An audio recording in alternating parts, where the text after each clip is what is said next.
I want you to think of the first thing that comes to mind that you use every single day. You can probably only think of one thing, at least I hope so. About 99% of people use it. Probably. It's that damn phone. I would say maybe 50% of you have actually thought about this, but have you really thought how much nasty stuff can build up on your phone? Like seriously, it's insane.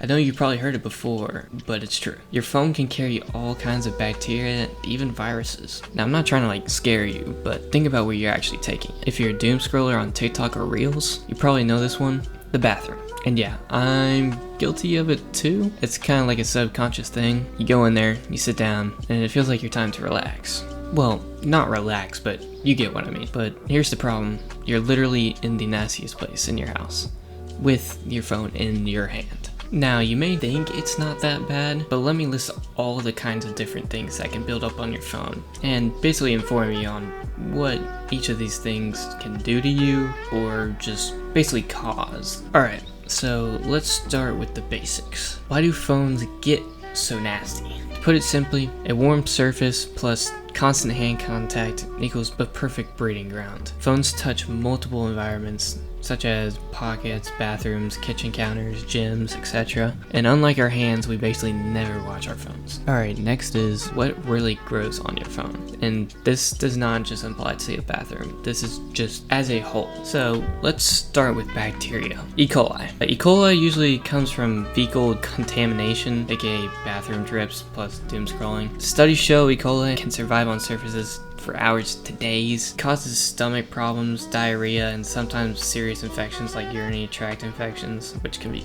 very bad. Basically, if you touch your phone after going to the bathroom, you're giving germs a free ride into your mouth or even your food. Alright, next we have, to be honest, I just looked this up, I have no clue how to say this. Staphylococcus aureus, which is known as staph. Staph is super common on human skin, but it can become very dangerous if it gets into cuts. It can cause boils, abscesses, and skin infections. In more severe cases, it can lead to pneumonia or even sepsis, a blood infection. Fun fact, or technically not. Methicillin-resistant staph, MRSA, is a super bug that's really tough to treat with antibiotics. Alright, next up we have Streptococcus. This is the same bacteria that causes strep throat. It spreads through droplets but can hang out on surfaces as well. If you touch your phone, then your face / mouth, you're making it easier for it to spread. Besides strep throat, it can cause skin infections like impetigo. This one's a pretty bad one. You can get salmonella. As you know, it's usually linked to raw food, like raw chicken, raw meat, all kinds of stuff. Your phone can carry it if you touch the food, then your screen. It causes food poisoning, diarrhea, vomiting, cramps, and fever. It can last up to 4 to 7 days. Alright, moving on to the next category, we have fungi and mold. This one is really bad. This one is called Candida, also known as yeast. You've probably definitely heard of a yeast infection before, and they are not good. Candida, I'm gonna just call it yeast actually. Yeast is a fungus that usually lives on skin and inside the body, but overgrowth causes infections. It can cause oral thrush, which is the mouth, yeast infections, or skin rashes. In severe cases, if it spreads through the blood, it can cause organ damage, sepsis, and even be fatal.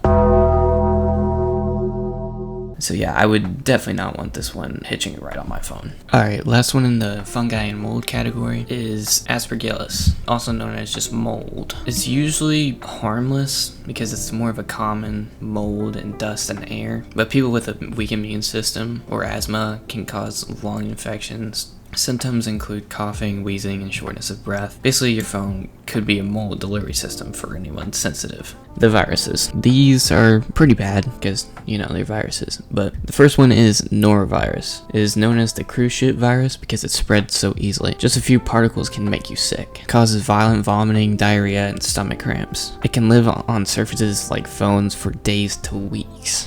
The one that we probably all know is the cold/flu virus. Cold viruses can last up to 24 hours on hard surfaces, while flu viruses can last up to 48. If you get sick, touch your phone, then recover, you can literally reinfect yourself later. Explains why some people feel like they always catch the cold over and over. You know those people at school. Trust me, I know them too. Alright, now what you've been waiting for. Why is taking your phone to the bathroom especially bad? Alright, so I'm gonna start with the worst one first. This is called toilet plume. Every time you flush, microscopic droplets called toilet plume shoot into the air. These droplets can carry bacteria, viruses, and even bits of fecal matter. Studies show they can travel up to 6 feet and linger in the air for minutes. If your phone is out, it's basically catching those germs like a baseball glove. Alright, next, high contrast surfaces equals germ transfer. Bathrooms are covered in high touch surfaces, door handles, faucets, toilet flushers, counters. Even if you wash your hands, you've probably touched your phone before washing,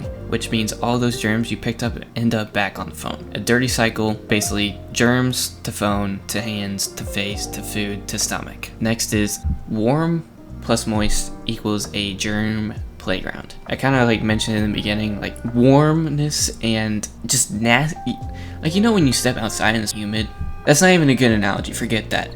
Anyway, bathrooms are usually humid from showers, sinks, etc. Moisture plus warmth equals the perfect environment for bacteria and mold to multiply. Even if your phone just picks up a few germs, the bathroom gives them a chance to thrive. Phones do not get washed. You hopefully wash your hands after the bathroom. You wash your body, your dishes, your clothes, but when's the last time you sanitized your phone? Did you ever find out? Probably never. Let's be completely real. Unless you're a complete germaphobe, you probably haven't. That means germs are just building up day after day. Hey bro, this was just an informational video. This is not supposed to just be like, oh, you're gonna die from how many germs are on your phone. It's just to help educate that your phone is an insane breeding ground for germs. After watching this, I hope you take into consideration that you should probably clean your phone every once in a while. And if you don't want to, I mean, that's cool, I guess. One way we can all probably improve our chances from getting sick is stop taking that phone into the bathroom. And this was kind of made quickly. I don't know how much of this information is actually accurate. Got some stuff from the internet, and I'm sorry if there was any misinformation. I try to make it as accurate as possible.